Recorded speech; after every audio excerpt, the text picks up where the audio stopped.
Em grandes cidades, em pequenas cidades, no meio do mato, ninguém consegue se esconder desse vilão, chamado de mal do século.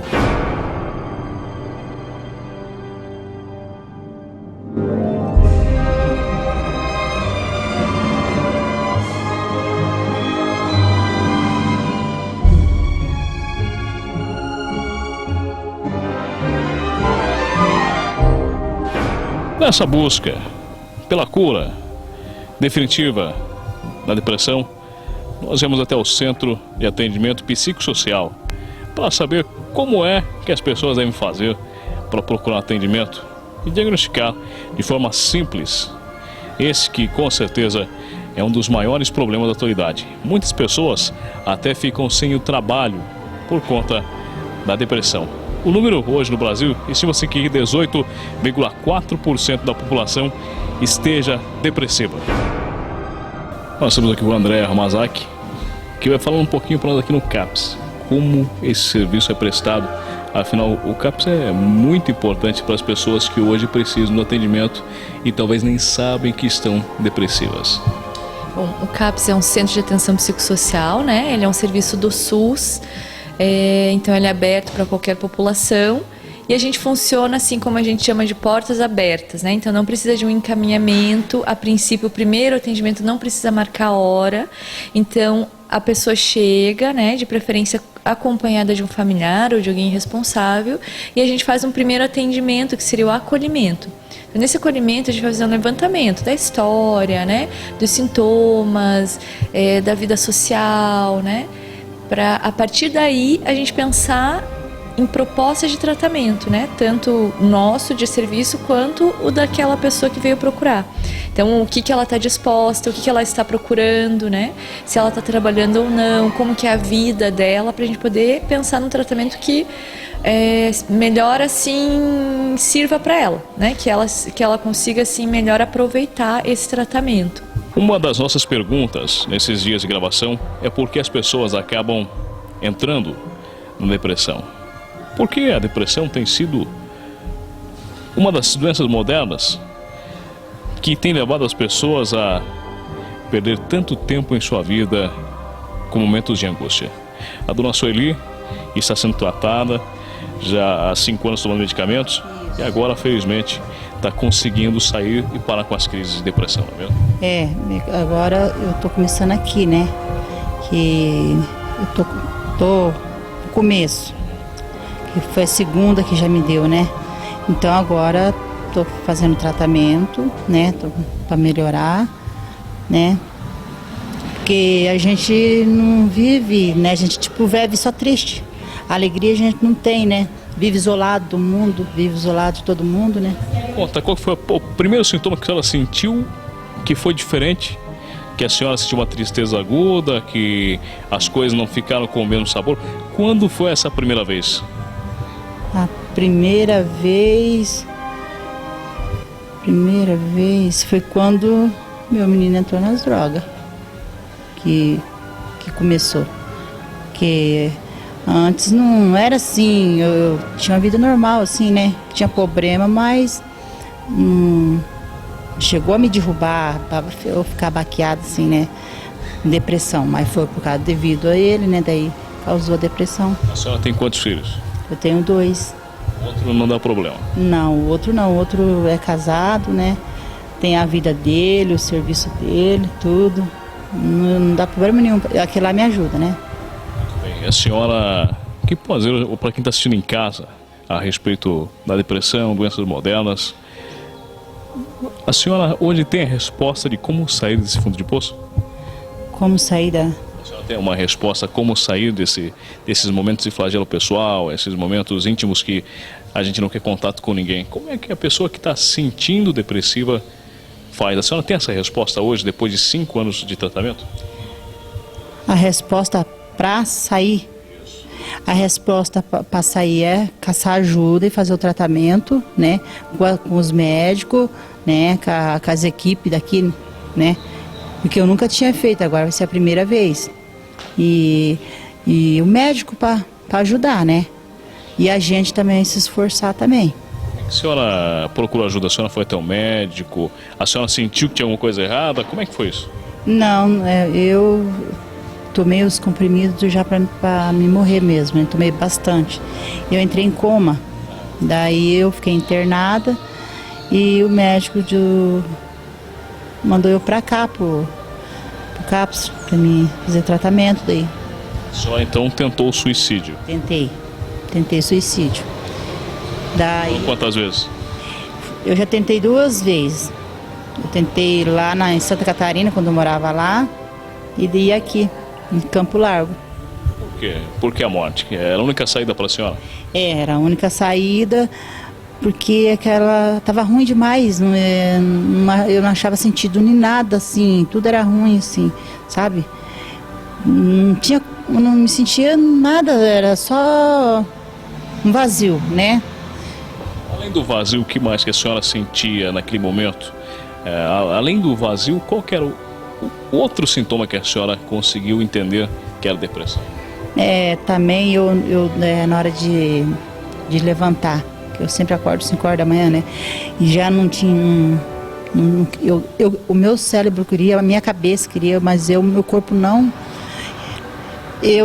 Meu corpo queria, minha cabeça não queria, sabe? Queria levantar. Eu não tinha mais vontade de levantar da cama mais.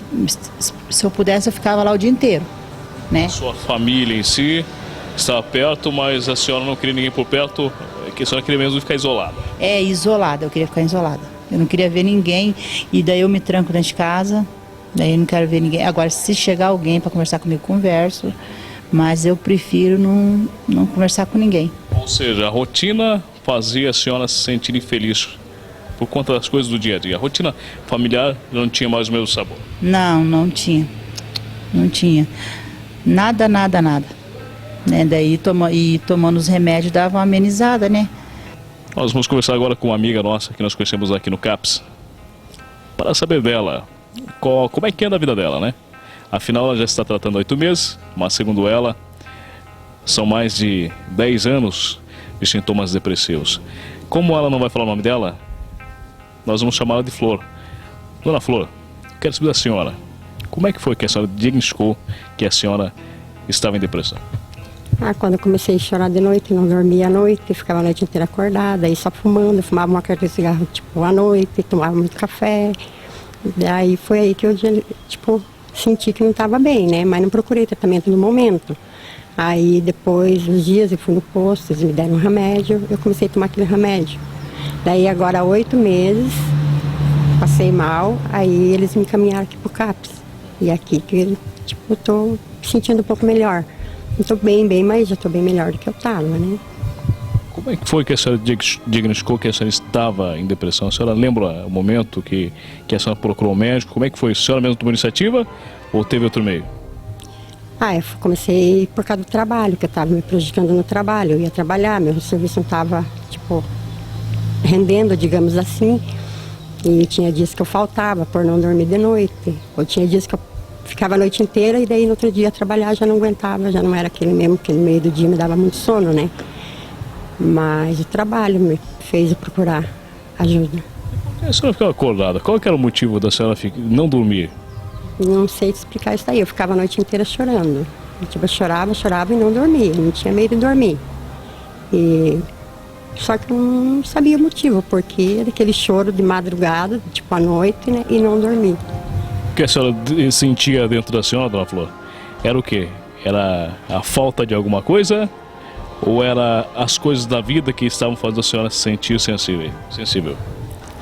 Eu acho as coisas da vida um pouco, mas eu pensava muito em me matar.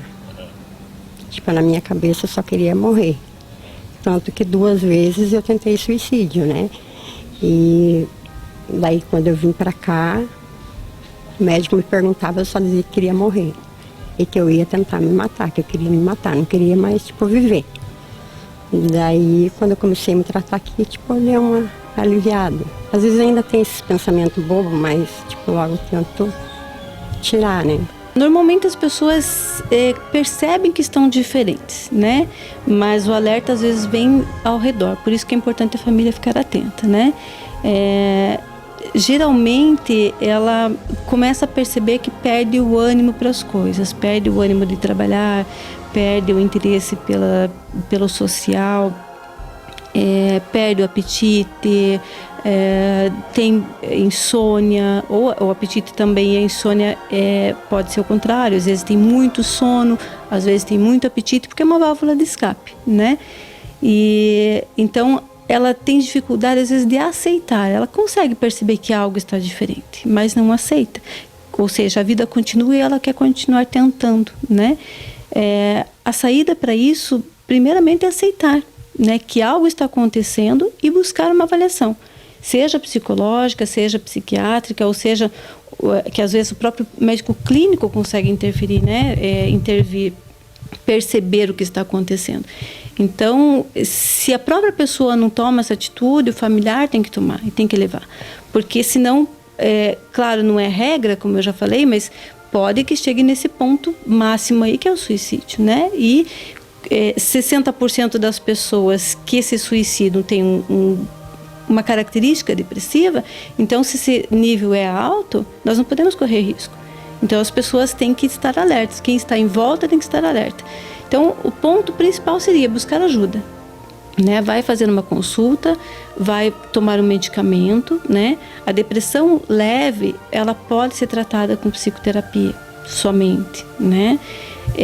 Claro que vai depender de cada profissional, mas ela até pode.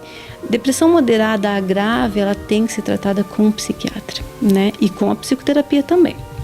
Então, o que o psiquiatra vai fazer? Ele vai avaliar, vai medicar essa pessoa para que ela comece a reorganizar a mente, né? Então, o tratamento é fundamental. Somente psicoterapia com uma depressão moderada a grave não vai resolver o problema. A pessoa ainda não tem condições, né, de restabelecer esse equilíbrio mental. Na visão de muitas pessoas, estar depressivo é estar em estado de loucura. Como fazer para essa pessoa tratar com naturalidade a depressão sem se sentir oprimida pelos pensamentos da sociedade? É difícil, né, não se sentir oprimida. Acho que em primeiro lugar a pessoa tem que aceitar, né, tem que, assim, identificar nela que alguma coisa não está funcionando bem, né. Então eu acho que esse é o primeiro passo, né.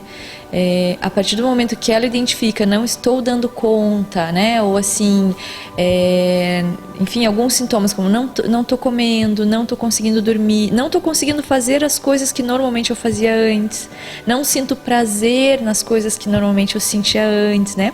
Então acho que esses são os primeiros passos que aquela pessoa e os familiares identificam, né, então assim, não está funcionando bem, né, e a partir daí, né, tanto essa pessoa quanto a família aceitarem que precisam de uma ajuda, né? Aí a partir daí sim a gente pode pensar em oferecer algo, né? Antes disso é difícil. E tem a questão que você coloca do preconceito. Então existe um preconceito muito grande ainda, né? E principalmente pelas pessoas mais próximas, né? Então a família, né? Então assim, o preconceito, acho que o maior preconceito é do familiar mesmo, né? Essa pessoa que hoje esteja em um fator depressivo, como ela entender que depressão não é loucura, que depressão é um fator social e não é loucura? O nome loucura, ele tem uma história, né? Então, é claro que hoje ainda, né, eu vejo aqui, os nossos próprios pacientes falam da loucura, né? Então existe esse termo, a depressão era assim nomeada como uma das loucuras, né? Então existe ainda isso. Mas de uma forma geral, os transtornos de uma forma geral são caracterizados assim, né, como loucura. Assim. Então, não sei como não chamar assim, né? Acho que é algo que a gente tem que ir descaracterizando, né? Então, assim, dando outro sentido para os transtornos, né? Que não o da loucura como ele era denominado antigamente, né? Então, acho que isso é papel também nosso, né? Das pessoas que fazem o tratamento, enfim, dos meios de comunicação, de a gente ir dando um outro sentido mesmo, né? Depois que a senhora começou o tratamento, a dificuldade maior que a senhora tem com a senhora mesmo, ainda tem uma dificuldade que aqui dentro judia da senhora? Sim, eu ainda sinto um pouco de pânico de ficar no meio de muitas pessoas. Tipo, não gosto de ficar em tumulto, não gosto de falação em cima de mim, tipo, perto de mim. mas eles estão me ajudando a controlar isso. Certo pânico de ficar no meio de muitas pessoas. Isso, tenho pânico, não gosto muito de falação. Em faculdade é impossível ficar sem aquele volume de pessoas. Isso, que é muita gente, né? E daí, tipo, nos intervalos dos alunos, como são tudo grande, né? E a universidade que eu trabalho também é grande, então é aquela correria, aquele barulhão, então isso me incomoda. Eu tomo os remédios para controlar, mas mesmo assim com os remédios, sempre você não fica 100%, não fica, sabe, ele só ameniza, não fica nervoso, não fica ansioso, né? Mas aí a gente tem que caçar um jeito assim da gente dar uma melhorada, a gente, sei lá, é uma coisa complicada, eu nem eu sei explicar. Encontrar uma saída e conseguir respirar aliviado, porque é como se fosse nascer novamente. É isso. Uhum. Ou seja, a senhora está aqui em busca de uma nova vida. Fazendo esse tratamento com o pessoal do CAPS aqui, em busca de uma vida nova. Uma vida nova, porque eu vejo todo mundo, sabe? Todo mundo assim na rua, a gente andando, a gente vê, eu falei, mas será que ele é feliz, ele não tem problema, e eu tenho, porque que eu sou assim, porque que eu tenho que sentir isso, né? Medo, eu tenho medo de tudo, né? Quando a senhora vê as pessoas então caminhando na rua, a senhora pensa, será que essas pessoas estão tendo uma vida melhor que a minha? É isso que a senhora pensa? Eu fico observando, né? Às vezes eu vejo uns dando risada, uns passeando, aí eu fico olhando para eles. E na minha cabeça eles estão felizes, né? Eu penso, mas por que eu não sou, né? Por que eu tenho que ficar nessa tristeza, né? Que eu também queria ser alegre, né? Curtir a vida, como tem que ser. Quais são os serviços que hoje o CAPS oferece? Bom, então assim, a gente, como você falou, né, uma atenção psicossocial. Então a gente vai trabalhar todas as áreas da vida dela, essa é a ideia, né? Ela em si, então a gente oferece sim atendimentos individuais, então tem um médico psiquiatra, né? Tem os atendimentos de psicologia, assistência social, terapeuta ocupacional, tem as oficinas também, né? Então assim, são várias áreas que ele vai poder ser atendido e avaliado. E a gente oferece daí vários grupos, né? Então tem grupos psicoterapêuticos, tem os grupos de tem as oficinas, tem grupos voltados ao trabalho, né? Então assim, de organização mesmo da vida laboral. Tem os grupos de família que são oferecidos para as famílias vêm tirar dúvida, dividir, né, dificuldades. Então isso é bem interessante, tem funcionado bastante. Os grupos que a gente vai assim trabalhar um pouco mais da autonomia, né, daquela pessoa, de vida social. Então nós também programamos, por exemplo, saídas, né, passeios, programações culturais fora do CAPS, né, porque a vida não dá para ser só no CAPS. Então fora disso, né, junto à família. Enfim, acho que a gente traz aí uma variedade. A ideia é trabalhar família, social, trabalho e a pessoa. Né? Dentro dessas oficinas, que tipo de trabalho é feito para as pessoas que hoje participam do CAPS? Bom, daí assim a gente vai também pensar numa variedade. O que a gente tem? A gente tem as assembleias, e dentro das assembleias a gente sempre assim pensa em fazer uma eleição, né, com eles. Então a gente faz um levantamento, quais são o que eles gostariam de fazer, né, o que eles teriam interesse, e daí a partir disso a gente vai ver o que nós conseguimos oferecer. Hoje nós temos oficineiros assim que conseguem oportunizar muitas coisas para eles. Então, desde trabalhos manuais, né? Tem pintura, horta, música, gesso. Então, assim, tem uma variedade muito grande e sempre com o teor terapêutico, né? Então não se trabalha só o manual, mas dentro disso também a terapêutica junto com eles. Então eles estão em grupo, eles estão num trabalho social, eles estão conversando, a gente faz abordagens, né? Então a gente oferece uma variedade bem grande tem oficina de atenção em memória, né? Que isso foi até uma demanda deles. Então tem aí várias atividades que a gente tem oferecido, né? E vai também conforme a demanda, né? Se um dia eles falam, agora a gente está pensando num trabalho com teatro. Então a gente vai trazer, usando, né, os serviços do município, a gente vai trazer uma oficina de teatro agora e vamos trabalhar com os adolescentes, né? A gente também está fazendo um trabalho bem específico com adolescentes, que está crescendo bastante. Então os adolescentes é diferente, então a gente tem que, né, dar uma gama bem maior, tem que ser muito mais ativo assim para eles. Então a gente tem trazido vários outros serviços do município também em conjunto, né? O pessoal da Secretaria de Política sobre Drogas tem apoiado bastante. Então tem sido assim bem variado, né? Então, e o que eles solicitam, a gente vai tentar trazer, né? O que às vezes para eles não, eu preciso, eu gosto disso, ou eu já fiz isso. A gente já trouxe também assim o aprendizado, o conhecimento dos pacientes. São muitos pacientes sabendo fazer algo, eles já vieram ensinar, né? A gente tem a parte de culinária também, que então, por exemplo, Páscoa a gente faz chocolate, né? Dia das Mães a gente produz um bolo, um salgado. Então tem aí uma variedade grande.